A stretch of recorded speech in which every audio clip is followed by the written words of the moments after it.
ទាំងបាទស្អីអាយុមួយឆ្នាំហើយ11ហ៎បាទជំរាបសួរដូចជាសួស្ដីទៅកាន់ពុកម៉ែបងប្អូនទាំងអស់គ្នាថ្ងៃនេះបង្ហាញពីកុមារាម្នាក់អាយុទើបតែ13ឆ្នាំប៉ុន្តែចេះឡើងថ្នោតផលិតស្ករខ្មែរបងប្អូនឡើងយ៉ាងស្ទាត់ជំនាញតែម្ដងបាទបងប្អូនឡើងហើយខ្ញុំធ្វើដំណើរតាមផ្លូវក៏ឃើញហើយក៏បានថត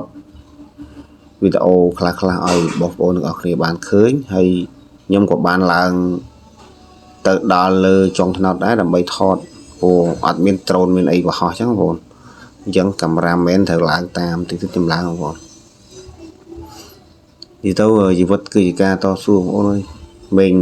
កាមេរ៉ាអាយុទៅតែ13ឥឡូវចេះផលិតស្ករខ្មែរស្ករអីនិយាយទៅអត់មានម្ដាយទេមានតែពុករស់នៅជាមួយពុកហើយពួកគាត់អ្នកឡើងថ្នោតឡើងអីដែរអញ្ចឹងណាអញ្ចឹងកូនមកត្រូវតាឡើងថ្នោតឡើងអីទំនេរពីការរៀនអញ្ចឹងទៅក៏ជួយឡើងដល់ពុកអញ្ចឹងបងខ្ញុំនិយាយទៅខ្ញុំធ្លាប់ឡើងដែរប៉ុន្តែឡើងវិទូចមិនមែនឡើងធ្វើស្ករធ្វើអីបងឡើងកាប់ផ្លែថ្នោតគេអញ្ចឹងពេលការយើងនៅគ្រាគោគ្រាអីអញ្ចឹងណាប៉ុន្តែខានឡើងយូរយើងញ័រជើងដែរណាឥឡូវនេះគេចេះគៀបចេះចិត្តចេះធ្វើមិនចេញពីស្ករហើយខ្ពស់បងប្អូនទេភាពស្រុកស្អាតស្អាតឥឡូវគេចាប់ផ្ដើមរៀបចំចុះទៅក្រៅវិញហើយខ្ញុំចុះតាមក្រោយបាទកាមេរ៉ាមែនត្រូវឡើងថតបាទជីវិតជាកាមេរ៉ាមែនបងប្អូនត្រូវឡើងតាមដែរថតសកម្មភាពមួយចំនួនឲ្យបងប្អូនទាំងអស់គ្នាបានឃើញបានទស្សនាអញ្ចឹងបាទថាមិនងាយនឹងមានដែរក្មេងតស៊ូអាយុ13ឆ្នាំហើយជួយឡើងដល់ឪពុកអញ្ចឹងចេះឡើងចេះធ្វើអញ្ចឹងណាហើយខ្ញុំមួយមិត្តភក្តិនេះក៏បានឃើញអញ្ចឹងក៏ជួយឡើងមកដើមហើយថតវីដេអូថតអីអញ្ចឹងទៅបងប្អូនហើយសារគេនេះគេធ្លាប់ពីមុនគេអ្នកឡើងថ្នោតឡើងអីដែរអញ្ចឹងណាអញ្ចឹងជាជំនាញរបស់គេរំលឹកក្បាច់គុណចាស់ពីមុនមកធ្លាប់ឡើងហើយពាក់មុខការពារពាក់អីទៀតសុវត្ថិភាពជាចម្បងប៉ុន្តែធ្លាក់មកនៅតែបាក់កដូចតែគ្នានេះការពារអត់បានទេព្រោះណោតខ្ពស់ណាស់បងប្អូនឥឡូវគេចាប់ដើមលឹកវិជាគុណចាស់ហើយខ្ញុំក៏ចាប់ដើមឡើងទៅថតម្ដងទៀតបាទណាបងខ្លាគូចង់ហូបទេហូបមកសេចទឹកហើយ